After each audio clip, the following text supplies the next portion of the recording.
রমজান আসলো, আমি মূল্যায়ন কতটুকু করলাম? রমজান তো আমাকে মূল্যবান বানানোর জন্য আসলো,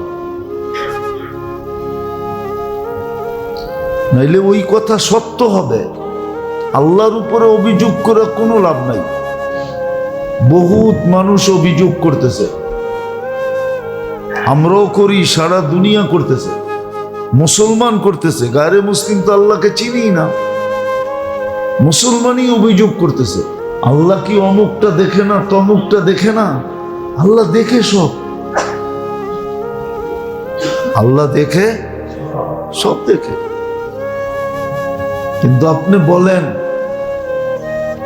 আপনার আমার কর্ম কতটুকু ভালো? হ্যাঁ,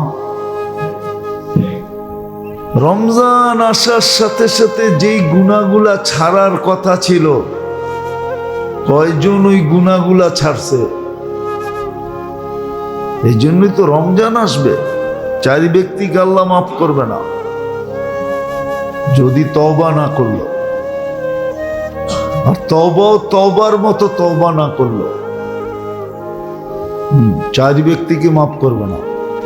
যে রমজানেও মদ পান করে ওকে মাফ করবে না, নেশা গ্রহণ করে ওকে মাফ করবে না।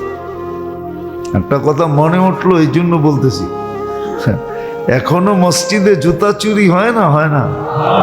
হ্যাঁ হয়। হ্যাঁ হ্যাঁ, কে করে? হিন্দু, খ্রিস্টান, বৌদ্ধ, কে করে? হ্যাঁ, রমজানে চুরি মসজিদে। চাঁদ উঠার লগ তো সব অফ হয়ে যাওয়ার কথা ছিল।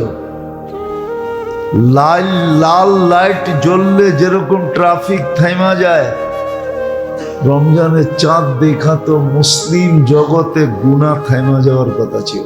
সব গুনাহ থাইমা। রমজানও ঘুষ নেয় না? নেয় না? হ্যাঁ হ্যাঁ, রমজানও চলে না? চলে না? না চললে আমার কাছে আইলেন, প্রমাণ দেখায় দেবেন। মিডিয়ায় কথা যেতেছে, যায় যাক, অসুবিধা নেই। কি আর হবে এই দুনিয়ায়? বেশিরতে বেশি জেল হবে, জরিমানা হবে, উর্দে ফাঁসি হবে, আর কি হবে? এর বেশি তো কিছু হবে না। ওটা তো কোরআনে বলেই দিছে।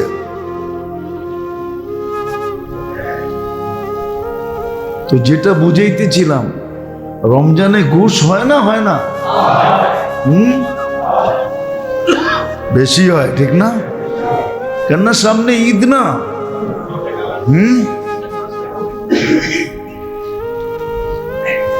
এখন তো ঘুষ বললেও এটা ভুল হবে। এটা তো রীতি আর নীতি, ঠিক না? এটা রীতি নীতি। বরং সংবিধানে এটারে ঢুকাইয়া দিলে সবচেয়ে ভালো হয়। তখন বলা সহজ হবে, সংবিধান মতে করতেছে, ঠিক না? পুরা সংবিধান সংস্কার না করুক, কমসে কম এতটুক করুক যে নতুন একটা উচ্ছেদ, নতুন একটা অধ্যায় এটার ভিতরে ঢুকায়া দেখ যে ঘুষ নেওয়া দেওয়া এখন কোনো সমস্যা না, ঠিক না? কি না? কি একটা না বইলা দিয়েছিল মন্ত্রী, কি?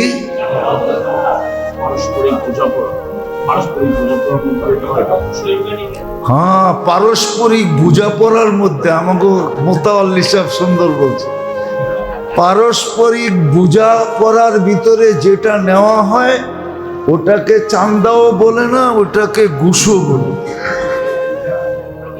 এটাকে ঘুষও বলে না, ঘুষও বলে না।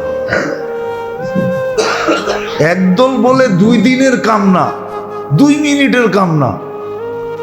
আর যার কাছে কাজ আছে সে বলে বৎসরও লাগতে পারে। কেননা আমার কাছ থেকে তো ঘুষ চাইবো কি করে? আমি নিজে ভুক্তভোগী। মিডিয়ায় চলে গেলে ভালো হয়, আমি নিজে বর্তমানে ভুক্তভোগী। অথচ আমি প্রশাসনের লোককে জিজ্ঞেস করছি, এটা তো 2 মিনিটের কাম। কিন্তু যার কাছে আটকায় আছে হে বলছে 1 বৎসরও লাগতে পারে।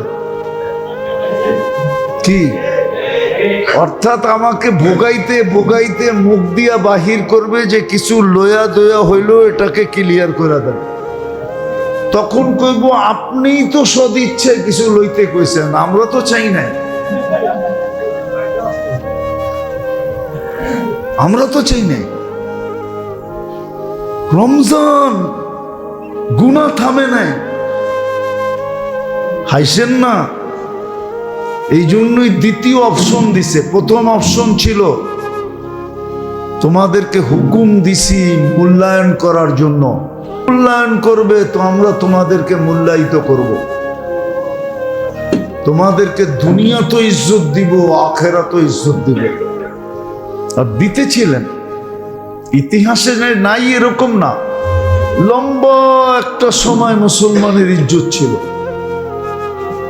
লম্বা ইতিহাস খুঁজলে পাওয়া যাবে, লম্বা একটা সময় ইজ্জত ছিল। আর বলছে যখন মূল্যায়ন না করবে তো আমাদের দ্বিতীয় অপশন, তোমাদেরকে পাক করতে হবে, ময়লা লাগলে ওয়াশিং মেশিনে দিতেই হবে, ময়লা কাপড় পরিষ্কার করতে হলে ধুইতেই হবে। এখন অ্যানালগ ভাবে ধুই আর ডিজিটাল ভাবে ধুই, ঠিক না? ধোয়ার তো পদ্ধতি দুইটাই, কোনটা কি? একটা অ্যানালগ, অ্যানালগ বুঝেন? হ্যাঁ, গাটলায় নিয়ে নিজেরটা নিজে ধুইলেন, বাইরাইয়া সাইরাইয়া সাবান সুবান লাগায়, ঠিক না? আরেকটা হলো কি, ওয়াশিং মেশিনে দিলেন, ঠিক না? আরেকটা পদ্ধতি আছে ড্রাই ক্লিনার, ওর চেয়ে উন্নত পদ্ধতি, ঠিক না? ওরা আবার মেডিসিন সেডিসিন দিয়া টিয়া প্রথমে ভিজায় রাখবে, দাগ দুগ উঠার পরে তারপরে কই দিব, ওয়াশিং মেশিনে দিয়া ইস্তারি মিস্তারি মাইরা পরে ফকফকা করে আপনারে দিব, ঠিক না? সত্য তো? আল্লাহ বলে এটা হলো দ্বিতীয় অপশন। হুকুম মানার দ্বারা মূল্যায়িত হবে না ওয়াশ করে তোমাদেরকে পরিষ্কার করতে হবে? আজকে রমজান আসলো, আমি রোজা বলতেছি না একবারও, কিন্তু আমি বলতেছি রমজান। শাহরু রমাদান আল্লাযী উনজিলা ফীহিল কুরআন হুদাল লিন্নাস ওয়া বায়্যিনাতিন মিনাল হুদা ওয়াল ফুরকান। শুধু শুধু তো চোখের পানি ঝরায় বলেন নাই, শুধু ধ্বংস বলেন নাই, দুটা শব্দ আল্লাহর রাসূল বলছেন আর নিজের থেকে বলেন নাই। আল্লাহ বলতে বলছেন, এই জন্য বলছেন। বলছে রমজান পাইল কিন্তু মুক্তি পাইল না, সে সমগ্র খায়েরের থেকে কল্যাণ থেকে বঞ্চিত, কল্যাণ ওর জন্য নাই, কোথাও কোনো ধরনের কল্যাণও পাবে না, এই দুনিয়াও পাবে না, ওই দুনিয়াও পাবে না, ও কল্যাণ থেকে বঞ্চিত।